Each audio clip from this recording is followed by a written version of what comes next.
اسے اتنا ڈر لگنے لگا تھا اس دن، اسے لگا جیسے اس کی خوشیوں کا دن ختم ہونے جا رہا ہے۔ تب حمزہ اسے اپنے ساتھ ملتان لے آیا، اور پھر آج رات نگاہ بیگم کی فون کال، جس نے اس کے ڈر کو مزید بڑھا دیا تھا۔ صبح حمزہ واپس چلا گیا، اور ارادیہ آج سارا دن کمرے سے باہر نہ نکلی۔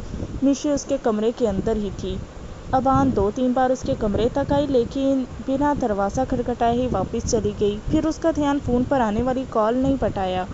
فون پر شاہ کا نام لکھا تھا۔ اس نے فون اٹھا لیا۔ کیا بات ہے ارادیہ؟ ابان 2-3 بار تمہارے کمرے تک آئی ہے، تم نے کمرہ کیوں بند کر رکھا ہے؟ تم ٹھیک تو ہو؟ جی شاہ بھائی، میں ٹھیک ہوں۔ سوری، مجھے نہیں پتا تھا کہ ابان باہر اکیلی ہے۔ آپ نے اس کا خیال رکھنے کے لیے کہا تھا، میں بھی باہر جا رہی ہوں۔ ارادیہ، اگر تمہاری طبیعت ٹھیک نہیں ہے تو تم آرام کرو، اور ابان اتنی بچی نہیں ہے، وہ اپنا خیال رکھ سکتی ہے۔ کچھ دیر میں خود بھی میں گھر آ جاؤں گا۔ شاہ نے اسے آرام کرنے کا کہہ کر فون آف کر دیا، لیکن پھر بھی اٹھ کر باہر چلی گئی۔ باہر آ کر دیکھا تو ابان کہیں نہیں تھی۔ وہ اس کے کمرے میں گئی تو کمرہ بھی کھلا تھا۔ کہیں ابان نے پھر سے بھاگنے کی کوشش تو نہیں کی؟ اللہ نہ کرے، اگر ایسا ہوا تو اس بار شاہ بھائی اسے نہیں چھوڑیں گے۔ لیکن CCTV کیمرہ تو آن ہے، اگر وہ یہاں سے باہر نکلتی تو شاہ بھائی کو پتہ چل چکا ہوتا۔ اسی پریشانی میں مشی کو اٹھائے وہ باہر آئی، تو دیکھا کہ وہ دونوں پیر سوئمنگ پول کے ٹھنڈے پانی کے اندر رکھی آرام سے بیٹھی نہ جانے کن خیالوں میں گم ہے۔ ابان، تو یہاں کیا کر رہی ہو؟ اور تم اکیلی تھی تو میرے کمرے میں آ جاتی۔ میری طبیعت ٹھیک نہیں تھی، اس لیے میں باہر نہیں آئی۔ سوری، تمہیں اتنی دیر اکیلے رہنا پڑا۔ اس کے پاس بیٹھتے ہوئے اس نے معذرت کی۔ کوئی بات نہیں آپی، آپ کی طبیعت ٹھیک نہیں تھی تو آپ نے مجھے کیوں نہیں بتایا؟ کیسے بتاتی؟ میں بھی تو آپ کے کمرے میں نہیں آئی۔ خود ہی اپنی ہی بات کا جواب دے کر مشی کھلنے لگی، جس پر ارادیہ مسکرا دی۔ ہر انسان کی اپنی کہانی ہوتی ہے۔ کسی کے نصیب میں خوشیاں زیادہ اور غم کم ہوتے ہیں، اسی طرح کسی کے نصیب میں غم زیادہ اور خوشیوں کی مقدار تھوڑی ہوتی ہے۔ ارادیہ اور ابان کی بھی اپنی اپنی زندگی تھی، لیکن کہیں نہ کہیں آ کر ان دونوں کی زندگی ایک دوسرے کے ساتھ جڑ رہی تھی۔ میں کراچی نہیں جاؤں گی، ابان نے بتایا، جس پر ارادیہ مسکرا دی۔ میں سمجھ سکتی ہوں ابان، اپنا شہر سب کو پیارا ہوتا ہے، لیکن ایک لڑکی کی خوشیاں وہی ہوتی ہیں جہاں اس کا شوہر ہوتا ہے، اور تمہیں بھی کراچی ہی چلنا ہوگا، لیکن شاہ بھائی کو بول کر تم جب چاہے یہاں آ سکتی ہو۔ نہیں، میں یہاں سے نہیں جاؤں گی، اور نہ ہی مجھے آپ کے شاہ بھائی کے ساتھ رہنا ہے۔ وہ بابا سے بدلہ لینے کے لیے مجھے یہاں لائے ہیں، جب بدلہ پورا ہو جائے گا وہ مجھے چھوڑ دیں گے۔ بدلہ؟ کیسا بدلہ؟ ارادیہ نے حیران ہو کر پوچھا۔ پتہ نہیں، میرے بابا سے کوئی غلطی ہو گئی ہے جس کی سزا وہ مجھے دے رہے ہیں، مجھے اپنے ساتھ رکھ کر۔ دیکھیں، اسی کی وجہ سے تو انہوں نے مجھے اتنا مارا۔ اس نے اپنے سر پر بندھی پٹی کی طرف اشارہ کرتے ہوئے کہا۔ لیکن انہوں نے کہا ہے کہ اگر میں ان کی ہر بات مانوں گی تو وہ مجھے نہیں ماریں گے۔ مجھے یقین ہے جب ان کا بدلہ پورا ہو جائے گا وہ مجھے جانے دیں گے میرے بابا کے پاس۔ میں ان کو کہوں گی کہ میں ان کی ساری باتیں مانوں گی، لیکن مجھے یہاں سے نہیں جانا۔ ابان، تمہیں کوئی غلط فہمی ہوئی ہے۔ وہ تم سے کوئی بدلہ نہیں لے رہے، وہ تم سے محبت کرتے ہیں، اس لیے تم سے شادی کر کے تمہیں یہاں رکھ رہے ہیں۔ ارادیہ نے اسے سمجھانا چاہا۔ نہیں آپی، وہ مجھ سے پیار نہیں کرتے، وہ تو اس پری سے پیار کرتے ہیں جو بارش میں آئی تھی، جو غلطی سے غلط جگہ پر چلی گئی تھی، جسے وہ صحیح جگہ پر لے کے گئے تھے، لیکن وہ واپس غلط جگہ پر جانے کی ضد کرتی ہے۔ ابان کی باتیں ارادیہ کے سر کے اوپر سے گزر رہی تھیں، جبکہ کیمرے میں اس کی باتیں سن کر شاہ نے زوردار قہقہہ لگایا۔ آج وہ آخری بار آفس آئی تھی۔ بابا نے اسے اپنے نکاح کے بارے میں اپنے آفس ورکرز کو بتانے سے منع کیا تھا، لیکن پھر بھی وہ چاہتی تھی کہ ریس کو پتہ ہو۔ اسی لیے آج جاب سے ریزائن کر کے وہ سیدھا ریس کے کیبن میں آئی۔ اجازت مانگ کر وہ اندر آئی۔ اگر آپ بزی ہیں تو میں بعد میں آ جاؤں؟ اسے کام میں مصروف دیکھ کر پوچھا۔ ارے نہیں، اتنا بزی نہیں ہوں، بتاؤ کیا کام ہے؟ ریس نے فائل ایک طرف رکھتے ہوئے کہا۔ وہ آج شام میرا نکاح ہے، غنوہ نے اس کے سر پر دھماکہ کیا۔ ویسے تو بابا نے مجھے منع کیا تھا کسی کو بھی بتانے کے لیے، لیکن میں پھر بھی آپ کو بتانا چاہتی تھی۔ آپ نے میری اتنی ہیلپ کی، میرا اتنا ساتھ دیا۔ ویسے تو میں آپ کے احسان چکا نہیں سکتی، لیکن پھر بھی میں آپ کو تھینک یو کہنا چاہتی تھی۔ پلیز آج شام آپ میرے نکاح میں ضرور آئیے گا۔ غنوہ نے بات کرتے کرتے ایک بار اس کے چہرے پہ جو اس کے چہرے پہ نظر گاڑے، نہ جانے کب سے صدمے سے اسے دیکھ رہا تھا۔ کیا اس کی محبت اتنی بے اثر تھی جو اس کے دل میں اپنا نشان تک نہ چھوڑ پائی؟ آپ ایسے کیا دیکھ رہے ہیں؟ آئیں گے نا آپ میرے نکاح میں؟ غنوہ نے مسکرا کر پوچھا۔ نہیں۔ جواب اتنا بے ساختہ تھا کہ غنوہ اسے دیکھ کر رہ گئی۔ کیوں؟ غنوہ نے اسے دیکھتے ہوئے پوچھا۔ کیونکہ میں نہیں آنا چاہتا۔ میں نہیں آؤں گا، اس کی آنکھوں میں آنکھیں ڈال کر کہا۔ آئی نو آپ بہت بزی ہیں، اتنا کام ہوتا ہے آپ کو۔ میں بھی نا۔ اٹس اوکے، میں سمجھ سکتی ہوں۔ اب میں چلتی ہوں۔ غنوہ کو اس کا اس طرح سے انکار کرنا اچھا تو نہ لگا۔ پھر اسے لگا کہ ریس پر آفس کی بہت زیادہ ذمہ داری ہے۔ وہ ہر وقت ہی کسی نہ کسی کام میں الجھا رہتا ہے۔ شاید وہ بزی ہوگا اسی لیے انکار کر دیا۔ اس سے بات کر کے وہ جانے لگی تھی۔ کیا اتنے وقت میں تمہیں ایک بار بھی میرے جذبات کا احساس نہیں ہوا غنوہ؟ اس کی آواز نے غنوہ کے بڑھتے قدم روک دیے۔ وہ غنوہ کے بارے میں ایسا سوچتا تھا، یہ تو اس نے کبھی سوچا بھی نہیں تھا۔ کیا تم میری محبت کو ایک موقع دے سکتی ہو؟ مجھے بس ایک موقع چاہیے، پلیز۔ میری محبت کو مت ٹھکراؤ۔ آج تک غنوہ نے اسے اتنا اداس کبھی نہیں دیکھا تھا۔ وہ آہستہ آہستہ چلتا اس کے قریب آیا، اس کی کلائی اپنے ہاتھ میں تھامی۔ کیا مجھے میری محبت کو ثابت کرنے کا ایک موقع دے سکتی ہو؟ آج میرا نکاح ہے، غنوہ نے اپنا ہاتھ چھڑواتے ہوئے کہا۔ میں تم سے محبت کرتا ہوں غنوہ، ریس چلا اٹھا۔ میں امید کرتی ہوں کہ آپ میرے نکاح میں نہیں آئیں گے۔ نہ جانے کیوں ریس کے جذبات اور لو دیتی نظروں سے اسے خوف آنے لگا۔ وہ تقریباً بھاگتے ہوئے اس کے کیبن سے نکلی اور اپنے گھر کی راہ لی۔ ارادیہ اور ابان کچن میں کچھ کر رہی تھی جب شاہ اور حمزہ واپس آئے۔ حمزہ کی نظریں تو آتے ہی مشی کو ڈھونڈنے لگی، جبکہ شاہ فریش ہونے کے بعد اپنے کمرے میں چلا گیا۔ حمزہ کو کچن میں دیکھ کر ان کی سمجھ آ چکی تھی کہ شاہ واپس آ چکا ہے۔ اس نے شاہ سے کراچی نہ جانے کی بات کرنی تھی، اسی لیے وہ ان دونوں کو تنہا چھوڑ کے روم میں آ گئی۔ شاہ واش روم میں شاید نہا رہا تھا۔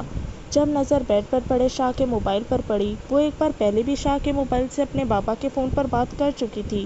فون دیکھ کر اسے لگا جیسے اسے ایک اور موقع مل رہا ہے۔ پھر اسے شاہ سے ڈر بھی لگ رہا تھا، کہیں وہ پھر سے ظالم جلاد نہ بن جائے۔ اب جو بھی تھا، اپنے بابا سے بات کیے بغیر وہ رہ نہیں سکتی تھی۔ ہمت کر کے اس نے فون اٹھایا اور اپنے بابا کا نمبر ملانے لگی، جب پیچھے سے اچانک کسی نے اسے اپنی باہوں میں لے لیا۔ موبائل اس کے ہاتھ سے چھوٹ کر قالین پر گرا۔ سوری، تم بزی تھی؟ کسی سے بات کر رہی تھی یا میں نے بات کرنے کا موقع نہیں دیا؟ شاہ نے مسکراتے ہوئے اس کا رخ اپنی طرف پھیرا۔ وہ میں فون نہیں کر رہی تھی کسی کو، میں تو بس دیکھ رہی تھی۔ اس نے بہانہ بنانا چاہا، آج تو وہ اسے جان سے مار ڈالے گا۔ اس کے اڑے ہوئے رنگ اور لڑکھڑاتی زبان پر شاہ نے بے اختیار قہقہ لگایا۔ تم بھی نا پرنسس حد کرتی ہو۔ میں آج ہی تمہارے لیے ایسا ہی فون منگوا دوں گا، لیکن اس پر تم صرف مجھ سے بات کیا کرو گی۔ ابان حیرت سے منہ کھولے اسے دیکھ رہی تھی، یہ جانتے ہوئے بھی کہ یہ جھوٹ بول رہی ہے۔ وہ بنا کوئی تاثر دیے اس کے لیے نئے موبائل کی بات کر رہا تھا۔ یہ کون سے کلر کا ڈریس پہن لیا تم نے یار؟ جاؤ جلدی سے چینج کر کے آؤ، پھر ہم نیچے چلتے ہیں ڈنر کے لیے۔ اسے ڈریسنگ روم کی طرف مڑتے ہوئے شاہ نے اسے جانے کے لیے کہا۔ جب زمین پر پڑا شاہ کا فون بجنے لگا۔ ہاں بولو، کیا خبر ہے؟ شاہ نے فون اٹھاتے ہی کہا۔ سر، آج لالا کی بڑی بیٹی غنوہ کا نکاح ہے۔ لڑکا اسلام آباد کا رہائشی ہے اور 2 دن بعد لالا کی بیٹی کی رخصتی ہے۔ ٹھیک ہے، بس اتنا ہی کہہ کر اس نے فون بند کر دیا۔ ڈیئر پرنسس، میں نے کہا تھا نا، اب لالا کی غلطیوں کی سزا میں تمہیں نہیں دوں گا۔ تیار ہو جاؤ ہمیشہ کے لیے لالا سے دور ہونے کے لیے۔ آج کے بعد میری ابان صرف میرے بارے میں سوچے گی، اور تم مجھ سے کراچی نہ جانے کے بارے میں بات کرنے والی تھی نا، اب تم خود مجھے کراچی چلنے کے لیے کہو گی۔ کتنا ٹائم لگاؤ گی پرنسس؟ میں کب سے ویٹ کر رہا ہوں، اس نے ڈریسنگ روم کا دروازہ کھٹکھٹاتے ہوئے کہا، جبکہ ابان نے ایک ہی سیکنڈ ضائع کیے بغیر دروازہ کھول دیا۔ میں تیار ہوں، چلیں، ابان نے دروازہ کھولتے ہی کہا اور ایک سائڈ سے نکلنے لگی، کیونکہ ڈریسنگ روم کے پورے دروازے پر شاہ اس کا راستہ روکے کھڑا تھا۔ جبکہ اپنے پسندیدہ لباس میں ابان کو دیکھ کر بے خود سا ہو گیا، لیکن فی الحال خود کو کنٹرول میں رکھنے کا وقت تھا، کیونکہ ابان کے ساتھ ایک نئی زندگی وہ کراچی جا کر شروع کرنے والا تھا۔ اور ویسے بھی اب وہ ابان کی مرضی کے خلاف اس کے پاس نہیں جانا چاہتا تھا۔ اسے یقین تھا کہ اب اس کی ابان خود اس کے پاس آئے گی۔ اس کا ہاتھ تھام کر وہ کمرے سے باہر لے آیا۔ کیا بات ہے ارادیہ، آج تم کافی اداس لگ رہی ہو، تمہاری طبیعت تو ٹھیک ہے؟ حمزہ کب سے اسے ایک ہی پوزیشن میں بیٹھے دیکھ کر پوچھنے لگا۔ ارادیہ جو نگاہ بیگم کی فون کال کے بارے میں سوچ رہی تھی، حمزہ کی آواز اس طرح سے چونکی جیسے چوری کرتی پکڑی گئی ہو۔ نہیں، میں تو اداس نہیں ہوں، طبیعت ٹھیک ہے میری۔ اپنے ماتھے پر کپکپاتا ہاتھ رکھ کر خود کو یقین دلایا کہ وہ ٹھیک ہے۔ تمہاری طبیعت ٹھیک ہے تو اس طرح سے کیوں گھبرا رہی ہو؟ نہیں حمزہ، میں بالکل ٹھیک ہوں، بس تھوڑا سا سر میں درد ہے، ارادیہ نے بہانہ بنایا۔ میں تمہارے لیے چائے کا کہتا ہوں، اسے بول کر وہ کچن میں جانے لگا جب ارادیہ نے روکا۔ اب ضرورت نہیں ہے، اب ڈنر کا وقت ہو گیا ہے، کھانا کھا کے تھوڑی دیر سو لوں گی تو میں ٹھیک ہو جاؤں گی۔ ملازمہ نے ڈنر ٹیبل پر لگ جانے کا بتایا تو وہ دونوں باہر آ گئے۔ نگاہ بیگم اس کے فون نمبر تک پہنچ چکی ہے تو یقیناً اس کے گھر پر بھی ضرور پہنچ جائے گی۔ وہ اس کے بارے میں سب کچھ جان چکی تھی۔ ارادیہ کو ڈر لگ رہا تھا لیکن اپنا ڈر کسی کے ساتھ شیئر نہیں کر پا رہی تھی۔ سب مہمان آ چکے تھے، نکاح شروع ہونے میں تھوڑا ہی وقت رہ گیا تھا۔ جبکہ وہ کمرے میں تیار ہو رہی تھی، بابا نے آ کر اسے ریس کے آنے کی خبر دی۔ بابا ریس کو پسند کرتے تھے، انہیں ہمیشہ سے ایک بیٹے کی کمی محسوس ہوتی تھی۔ ریس نے برے وقت میں ان کا ساتھ دے کر اس کی کمی کو پورا کیا تھا۔ وہ یہاں نہیں آنا چاہتا تھا لیکن پھر بھی اپنے آپ کو روک نہیں پایا۔ وہ اپنی زندگی اپنے دل میں آنے والی پہلی لڑکی کو کسی اور کا ہوتے ہوئے دیکھنے آیا تھا۔ وہ نہیں چاہتا تھا کہ غنوہ اس گلٹ میں رہے کہ اس نے ریس کا دل دکھایا ہے۔ وہ ہر کسی کی خوشیوں کے بارے میں سوچتا تو اپنی محبت کی خوشیوں کے بارے میں کیسے نہ سوچتا۔ وہ بابا کے ساتھ مل کر ہر ایک کام میں ان کی مدد کر رہا تھا، مہمانوں کی خاطرداری سے لے کر گھر کی سجاوٹ، ہر چیز میں حصہ لے رہا تھا۔ جب مولوی صاحب آئے اور نکاح کی رسم شروع ہوئی، تبھی کچھ پولیس انسپکٹرز بنا دروازہ کھٹکھٹانے کی زحمت کیے تیزی سے اندر داخل ہوئے۔ جی آپ لوگ یہاں؟ ریس نے موقع کی نزاکت کو سمجھتے ہوئے پولیس والوں سے پوچھا۔ لالا حیات خان کہاں ہے؟ ہم اسے گرفتار کرنے آئے ہیں، ایک انسپکٹر آگے بڑھتے ہوئے بولا۔ کس جرم میں؟ ریس کے ماتھے پر بل پڑے۔ شاہزر شاہ کے آفس میں چوری کرنے کے جرم میں، انسپکٹر نے لتھا مار انداز میں جواب دیا اور لالا کی طرف بڑھا۔ اگلے ہی لمحے اسے ہتھکڑی پہنا کر گھسیٹتے ہوئے اپنے ساتھ لے جانے لگا۔ مہمانوں میں سرگوشیاں شروع ہوئی جبکہ ریس بنا کسی کی پرواہ کیے غنوہ کو اپنے ساتھ لیے تھانے چلا گیا۔ ہر بار کی طرح اس بار بھی ریس اس کا سب سے بڑا ہمدرد تھا۔ ریس میرے بابا ایسے نہیں ہیں، وہ شاید جھوٹ بول رہا ہے، اس نے پہلے بھی ہمیں کہیں کا نہیں چھوڑا۔ نہ جانے ابان کس حال میں ہوگی اور اب وہ پاپا کے ساتھ یہ کر رہا ہے۔ اسی ڈر سے پاپا میرا نکاح کر رہے تھے، انہیں پتہ تھا شاہ نے جس طرح سے ابان کے ساتھ کیا اسی طرح سے میرے ساتھ بھی کچھ کرے گا، اسی ڈر سے بابا میری اتنی جلدی شادی کروا رہے تھے۔ تم گھبراؤ مت غنوہ، میں تمہارے ساتھ ہوں، تمہارے بابا کو کچھ نہیں ہوگا۔ اسے حوصلہ دے کر وہ انسپکٹر سے بات کرنے چلا گیا۔ غنوہ کو اپنی شادی ٹوٹنے کا کوئی افسوس نہیں تھا اور نہ ہی اس شادی کے لیے اس نے کوئی خواب سجائے تھے۔ وہ تو بس اپنے بابا کی خوشی میں خوش تھی، لیکن شاہ سے ان کی یہ خوشی بھی برداشت نہ ہوئی۔ وہ مجھے آپ سے کچھ بات کرنی ہے۔ شاہ کمرے میں آیا تو ابان بھی پیچھے آ گئی۔ کسی بھی طرح اسے شاہ کو کراچی لے جانے سے روکنا چاہتی تھی کیونکہ کل یہ لوگ جا رہے تھے۔ ہاں بانی جانو، کیوں نہیں؟ لیکن اس سے پہلے میں تمہیں کچھ دکھانا چاہتا ہوں، یہاں آؤ میرے پاس۔ اس کا ہاتھ پکڑ کر اسے اپنے ساتھ بیڈ پر بٹھایا اور اپنی جیب سے موبائل نکالا۔ پھر موبائل میں کچھ ڈھونڈتے ہوئے اس نے ایک ویڈیو نکالا اور اس کے سامنے کر دیا۔ ویڈیو دیکھ کر ابان بوکھلا گئی کیونکہ اس ویڈیو میں کچھ پولیس آفیسرز ایک آدمی کو بری طرح سے مار رہے تھے اور وہ آدمی کوئی اور نہیں بلکہ اس کا باپ تھا۔ ابان نے فون شاہ کے ہاتھوں سے لے لیا۔ یہ سب؟ ابان نے بے یقینی سے شاہ کی طرف دیکھا۔ یہ تمہاری کل والی غلطی کی سزا ہے۔ شاہ نے محبت سے اس کے چہرے پہ آئے بالوں کو پیچھے کیا لیکن ابان میں اگلے ہی پل اس کا ہاتھ جھٹلایا اور اٹھ کھڑی ہوئی۔ جب شاہ نے بے دردی سے اس کا ہاتھ پکڑا اور بیڈ پر گرایا۔ کتنی بار سمجھایا تمہیں مجھے اس طرح سے خود سے دور نہ کیا کرو، لیکن تمہیں سمجھ نہیں آتا۔ شاہ اتنے غصے سے دھاڑا کہ سہمی ہوئی ابان کی آنکھوں سے آنسو بہنے لگے۔ پلیز ایسے مت کریں، میری غلطی کی سزا مجھے دیں، میرے بابا کو نہیں۔ ابان کی اکھڑتی ہوئی سانسوں نے شاہ کو پریشان کر دیا۔ کیسے نہ دوں اسے سزا؟ ابان، میں نے کہا تھا نا اپنے باپ کی غلطیوں کی سزا تم بھگتو گی اور تمہاری غلطیوں کی سزا اب تمہارا باپ بھگتے گا۔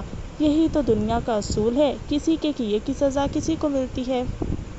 نہیں، پلیز نہیں، غلطی میری ہے، پلیز مجھے سزا دیں، آپ جو کہیں گے میں کروں گی، پلیز میرے بابا کو چھوڑ دیں۔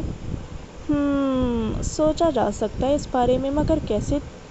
تم اس کے کیے کی سزا بھگت رہی ہو، وہ تمہارے کیے کی سزا بھگتے گا، لیکن ایک حل ہے اس کا۔ شاہ نے اسے اپنے قریب کرتے ہوئے کہا۔ کیا؟ بس تم کہہ دو لالا سے تمہارا کوئی واسطہ نہیں ہے، نہ وہ تمہارا باپ ہے اور نہ تم اس کی بیٹی، تم صرف شاہ کی ہو، تم اپنے آپ کو شاہ کے نام کرتی ہو، تمہیں لالا کے ہونے یا نہ ہونے سے کوئی فرق نہیں پڑتا، بلکہ نہیں، تم کسی لالا کو جانتی ہی نہیں ہو۔ تم میرے ساتھ کراچی چلو گی اور ایک نارمل زندگی گزارو گی، جس میں شاہ ہوگا اور اس کی پرنسس، ہم کسی دوسرے تیسرے کو ہمارے درمیان آنے ہی نہیں دیں گے۔ شاہ نے اس کا چہرہ اپنے ہاتھوں میں تھامتے ہوئے کہا۔ یہ کیسے ممکن ہے؟ وہ میرے بابا ہیں۔ عوان کی آنکھوں سے آنسو گرنے لگے۔ ہاں تو وہی تو میں کہہ رہا ہوں، وہ تمہارا باپ ہے تو تمہارے کیے کی سزا بھگتے گا۔ میں نے تمہیں منع کیا تھا نا کوئی غلطی مت کرنا، لیکن تم نے میری بات نہیں مانی، اب بھگتو۔ تمہارے پاس صرف 1 گھنٹے کا وقت ہے، اچھے سے سوچ سمجھ کر فیصلہ کرو، تب تک یہ پولیس والے لالا کو کچھ نہیں کہیں گے، اور 1 گھنٹے بعد تم تو ویسے بھی میرے نکاح میں ہو، میں تمہیں کل اپنے ساتھ لے جاؤں گا، لیکن لالا کی زندگی کی میں کوئی گارنٹی نہیں دیتا، لیکن اگر تم وعدہ کرو کہ تم لالا سے کوئی تعلق نہیں رکھو گی، اس سے ہر رشتہ توڑ دو گی، اسے بھول کر میرے ساتھ ایک نئی زندگی کی شروعات کرو گی، تو لالا بچ سکتا ہے۔ بس اتنا کہہ کر وہ چلا گیا، جبکہ اپنا موبائل وہیں چھوڑ گیا، جس میں عوان بار بار اپنے باپ کو مار کھاتے دیکھ رہی تھی۔ مکان مالک نے انہیں گھر سے نکال دیا تھا۔ انتظار سے تھک ہار کر آمنہ آج شاہ حویلی آئی تھی۔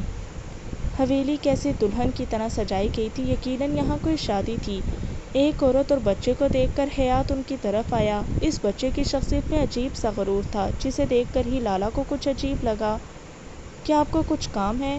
لالا اس جگہ کے چپے چپے سے واقف تھا۔ یہ کیسے ہو سکتا ہے کہ کسی انجان کو اس طرح سے حویلی کے اندر آنے دے؟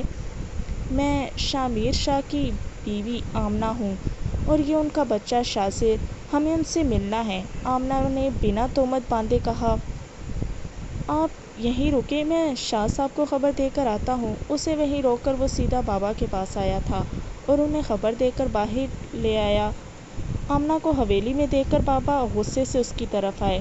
تمہاری ہمت کیسے ہوئی بدذات عورت ہماری حویلی میں قدم رکھنے کی؟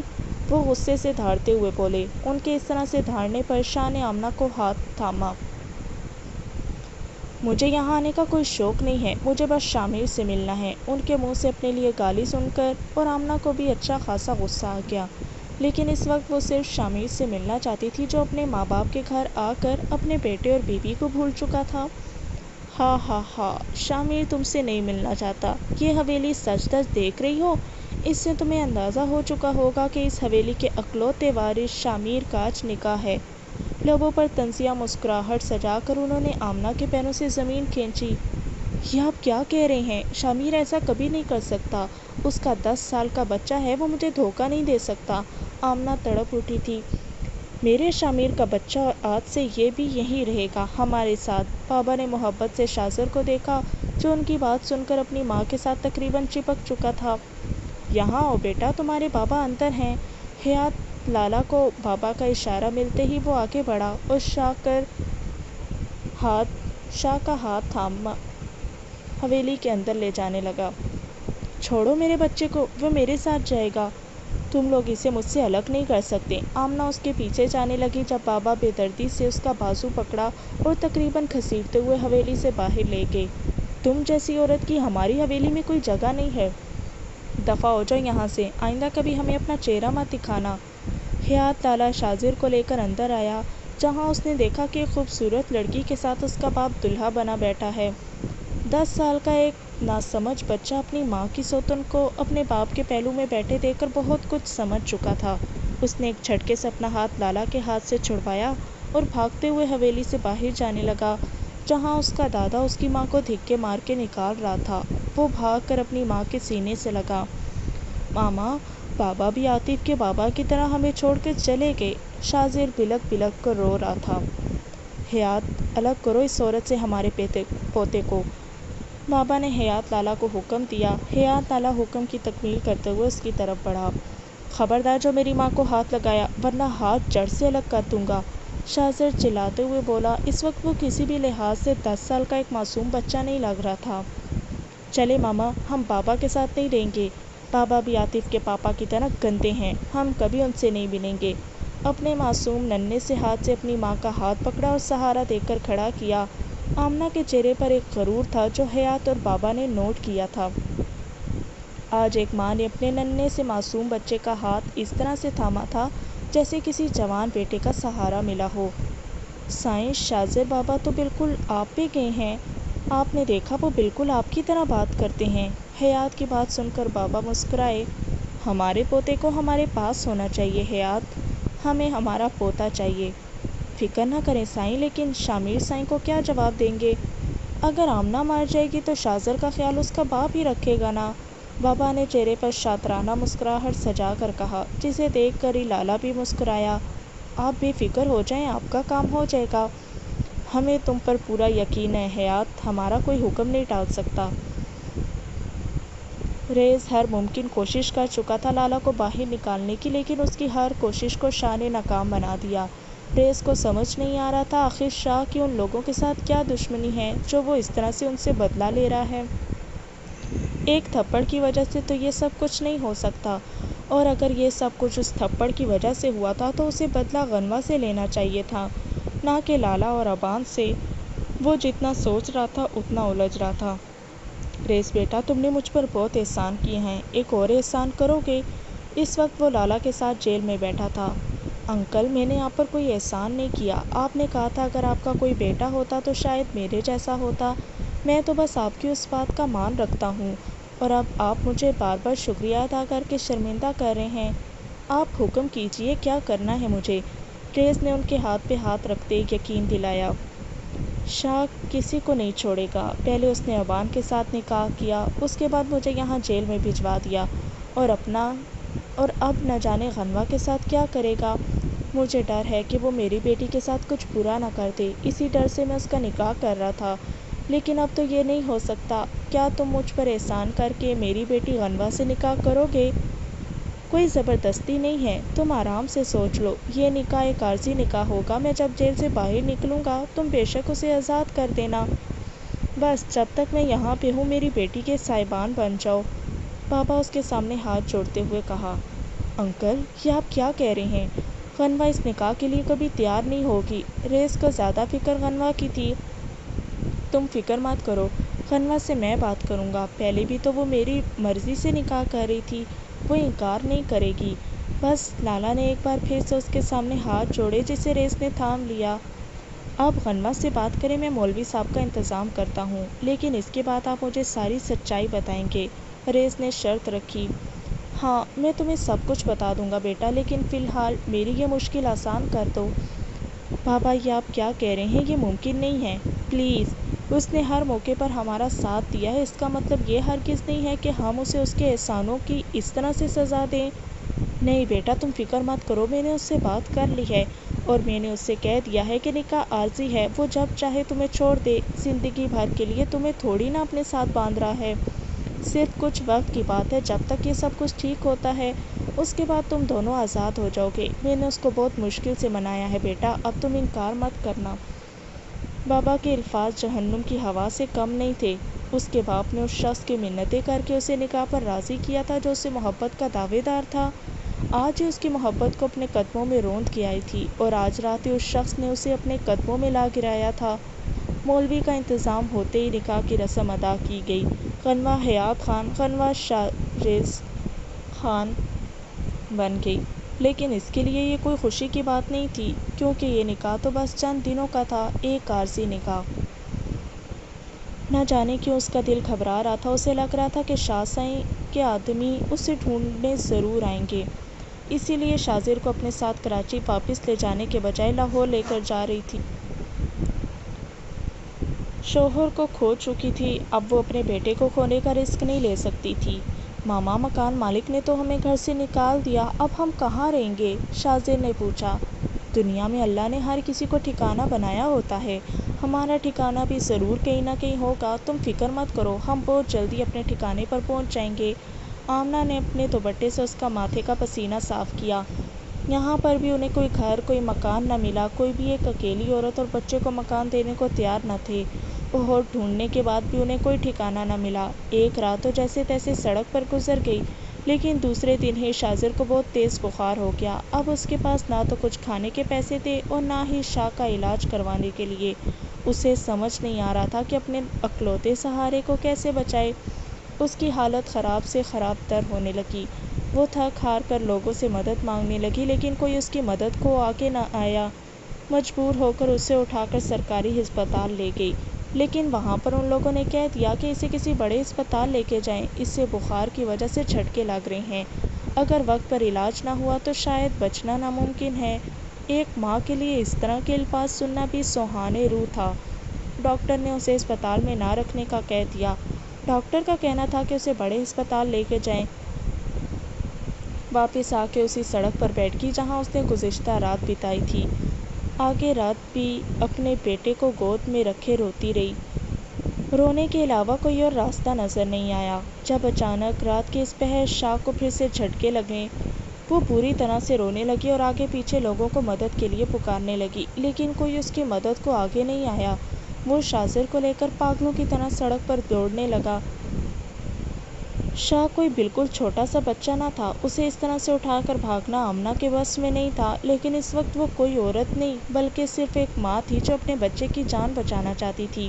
وہ ہر دروازہ پیٹنے لگی، ہر کسی کو مدد کے لیے پکارنے لگی، جب ایک لڑکی نے اچانک اسے پیچھے سے ہلایا۔ اسے ہسپتال لے کر جائیں، اس طرح سڑک پر تو یہ مزید بیمار ہو جائے گا۔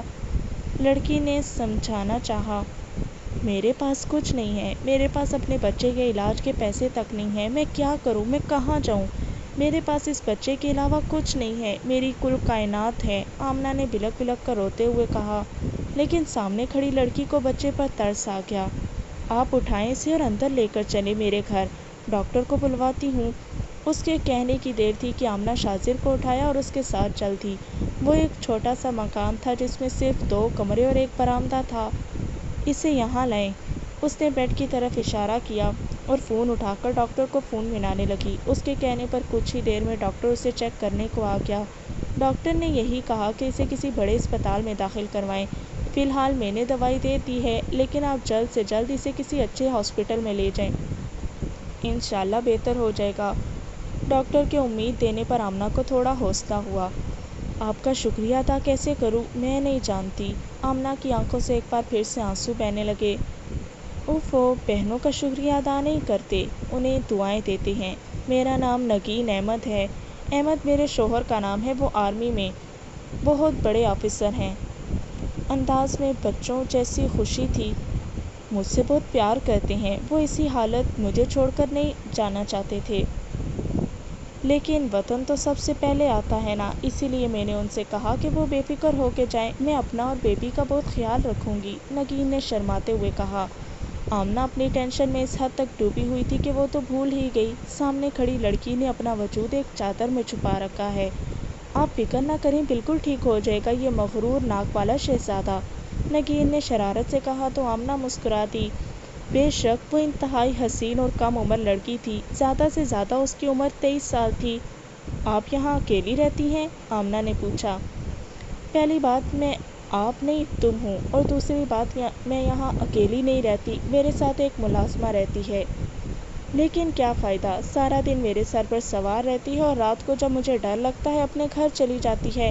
میں کہتی ہوں فائدہ کیا ہے ایسی ملازمہ کا؟ نگین تیز تیز نہ جانے کیا کیا بولے جا رہی تھی، لیکن آمنہ کبھی اس کی معصوم باتوں پہ ہنستی تو کبھی اس کی خوبصورت آنکھیں دیکھتی۔ خیر، اب کچھ دن آپ یہیں رکیں میرے پاس، تاکہ اس رضیہ کو بتا سکوں کہ دیکھو، تم رات کو میرے پاس رہو نہ رہو، لیکن میری بہن آ گئی ہے کچھ دن میرے پاس رہنے کے لیے، آپ رہیں گی نا میرے پاس کچھ دن؟ وہ بولتے بولتے اس کے پاس آ کر بیٹھی، اس کا ہاتھ اپنے ہاتھوں میں تھام کر بولی۔ ویسے بھی آمنہ کا کون سا کوئی ٹھکانہ تھا جہاں وہ جاتی، اس لیے خاموشی سے حامی بھر لی، کیونکہ جب تک شاہ ٹھیک نہ ہو جائے تب تک وہ کہیں جانے کی کنڈیشن میں نہیں تھی۔ ہائے، دل خوش کر دیا، وہ خوشی سے چہکی، لیکن اگلے ہی لمحے وہ درد کی وجہ سے واپس بیٹھ گئی۔ ایک بار یہ باہر آ جائے پھر دیکھنا مجھ سے کتنی مار کھائے گا۔ اسے نگین کی بات پر ایک بار پھر سے ہنسی آ گئی۔ وہ اپنے ابھی تک نہ پیدا ہوئے بچے کو پیٹنے کی بات کر رہی تھی۔ خیر، جب یہ مغرور ناک والا شہزادہ اٹھے گا نا، تب آپ اسے کہیے گا میں کوئی غیر نہیں ہوں بلکہ اس کی آنی ہوں۔ وہ کیا ہے نا، میری کوئی بہن نہیں ہے۔ مجھے بچپن سے بڑا شوق تھا کہ کوئی بچہ مجھے آنی کہہ کر پکارے، اسی لیے تو میں نے آپ کو اپنی بہن بنا لیا تاکہ یہ مغرور ناک والا شہزادہ مجھے آنی کہہ کر پکارے۔ ہائے، کتنا مزہ آئے گا، ایک بار پھر سے بچوں کی طرح خوش ہو کر بولی۔ اب آپ بھی تھوڑی دیر آرام کیجیے، میں ابھی جاگ رہی ہوں۔ میرے شہزادے کو جس چیز کی ضرورت ہوئی تو اس کی آنی دے دے گی۔ نگین نے اتنی اپنائیت سے کہا کہ آمنہ اسے منع نہ کر پائی۔